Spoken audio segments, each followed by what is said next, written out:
我现在面前的是 vivo 刚刚发布的竖向折叠屏 vivo X Flip， 我们来开箱看一下。当当哦，大概长这个样子。在上一支视频，我带大家详细了解了紫色菱格纹版本的外观，大家如果没看到的话，往前翻一翻。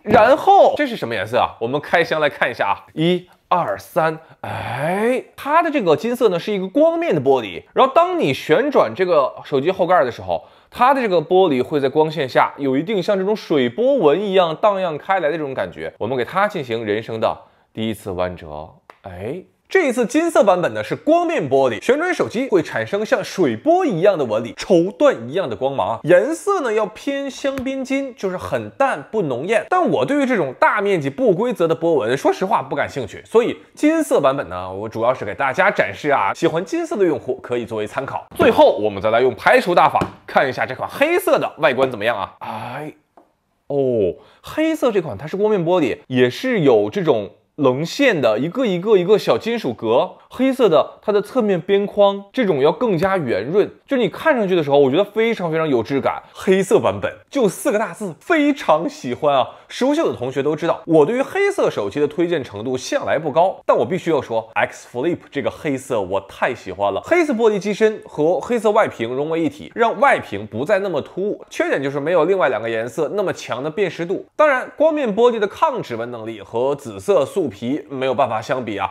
但是我依然愿意把这个配色优先推荐给所有人啊，男生女生我都很推荐。2个小细节，黑色版本边框呢是磨砂质感的，另外2款是光面金属。黑色镜头外圈是金色的，其他2个的镜头外圈颜色是和手机颜色相同的。另外我带上这个官方手机壳给大家实际看一下，大概长这个样子。官方手机壳贴合程度以及边框色彩匹配度极高啊，但是戴上之后就整个手机就厚了一圈啊。所以如果你又想要轻薄又经常手滑容易摔手机，你就老实的选择紫色素皮。这一次 vivo 还推出了一款包包式手机壳，不过这个手机壳好像没有公开销售的计划。手机壳自带包包链条，这你出门逛街你不就是整条街最靓的仔吗？他们还推出了一个短款珍珠手提包包的手机壳，哇！你这个珍珠手机壳平时拎着不就是一个小手包吗？当我们翻开折叠屏的时候，这个珍珠手链还能防止手机因为你手滑而掉落。手机壳两侧这2个卡扣，我觉得 DIY 属性是拉满啊！泰坦尼克号时隔25年重映，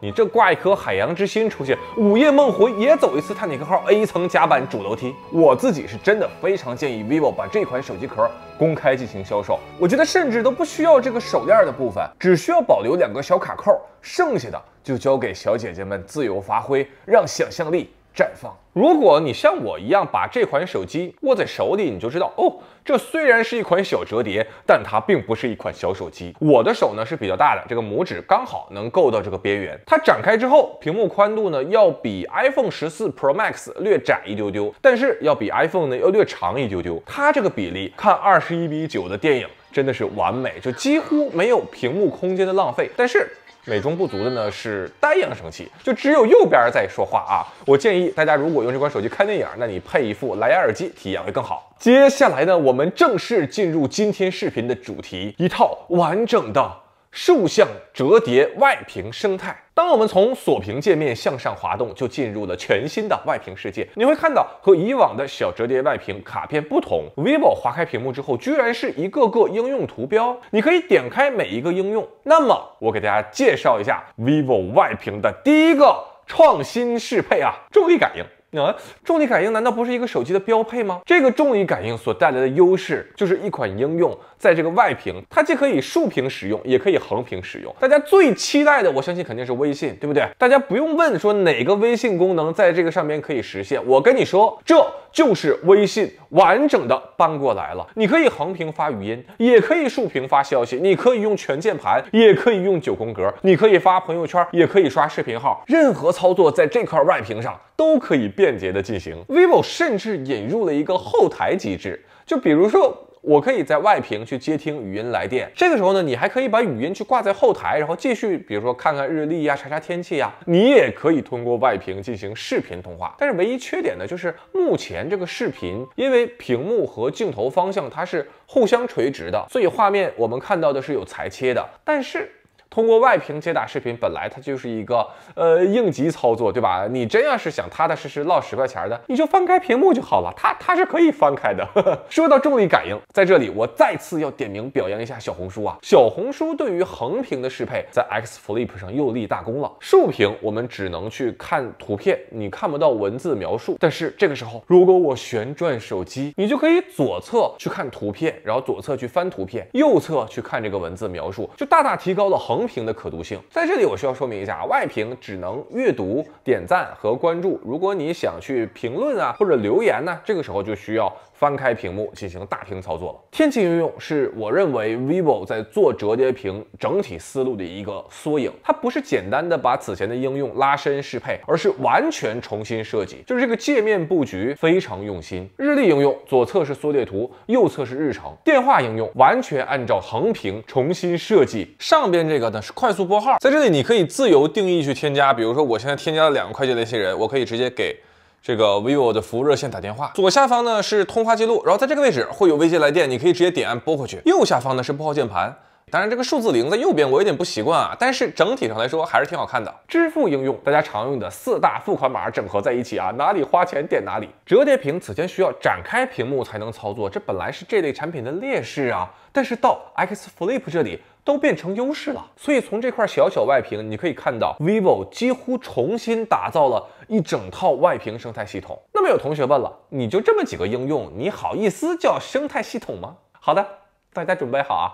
我现在来介绍一下 vivo 的一个全新魔镜应用。通过魔镜，你可以把常用的应用映射到外屏上。大家还记得我刚才提到的 vivo 这块外屏它是支持重力感应的吗？微博横屏适配不好，你可以竖屏刷微博呀。你可以在这个外屏直接回复微博的评论。如果全键盘你嫌这个键盘小的话，你可以用9宫格，这个小屏幕其乐无穷。你可以竖屏刷抖音，抖音遇到横版的这种长视频，你也可以横过来全屏播放，完全没有障碍。你可以通过视频软件直接看电影，随时随地单手掌控，比如说你排队呀、等车呀，或者一只手提着东西啊，就可以轻巧灵活的在这样一个状态下看视频。大家可以看一下它的界面和你使用内屏的界面完全相同，你可以自己调整有没有弹幕啊，或者弹幕的这个速度啊。在这里你可以调整这个外屏的亮度，你也可以调整音量，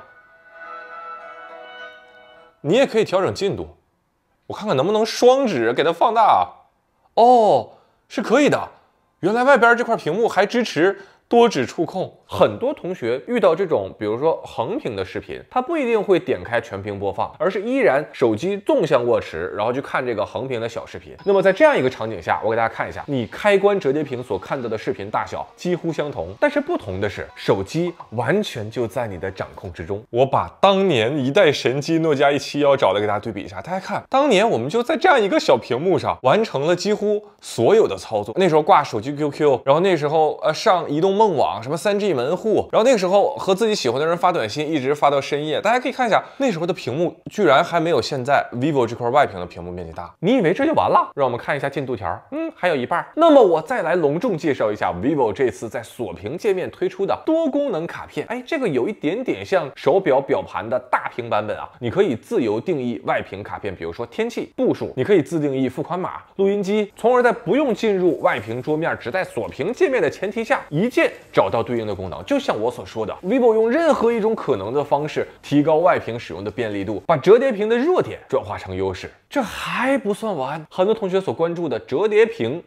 拍照自拍的功能，常规的我们把手机作为支架，对吧？然后前置镜头就对着你自拍，这种我们就不展开讲了。我来说说外屏自拍，就是用这块屏幕来进行自拍。很多女生最头疼的就是男朋友给自己拍照，拍不到想要的这种构图、想要的效果，这种心情可能就跟家长给小孩辅导作业一样，就你觉得怎么这么简单的事儿，他死活就是做不到啊，气得你血压飙升啊！摄影师拍照要钱，你男朋友拍照要命啊！那么在 vivo X Flip 上，当你男朋友举着你的手机给你拍照，你就可以打开外屏同时预览，自己掌控表情。注意这个位置 vivo 有一个弱点，就是我们这个时候啊，手机如果构图是纵向的，但是这个外屏预览它是横向的，这个画面显示不全，这个让人心里还是有点不痛快。但是啊，又要但是了 ，vivo 再次开动了小脑瓜，展现了化腐朽为神奇的小技巧。当我点击这个按钮，画面瞬间一分为二，其中左侧是完整的构图，右侧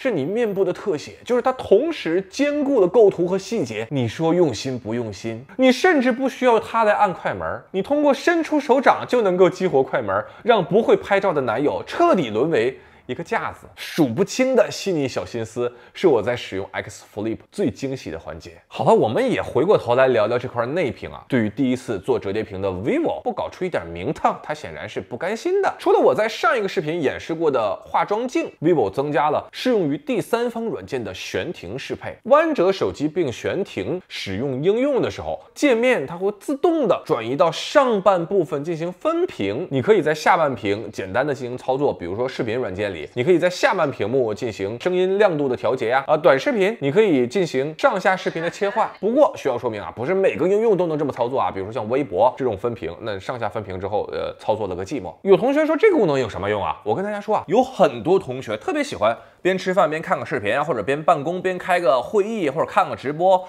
现在你不需要手机支架，只需要一弯折，就既能看到屏幕上的内容，又不妨碍自己正在进行的工作。我不知道别人啊，我自己真的能用到这个功能。vivo 这一次还给录像功能加入了一个DV 模式，我对这个功能并不是很感兴趣啊，因为它除了更像 DV 之外，它本身限制了 DV 的灵活性啊。你拍到下边的时候，你这个手肘是下不去的，这个手肘不能再往下移动了。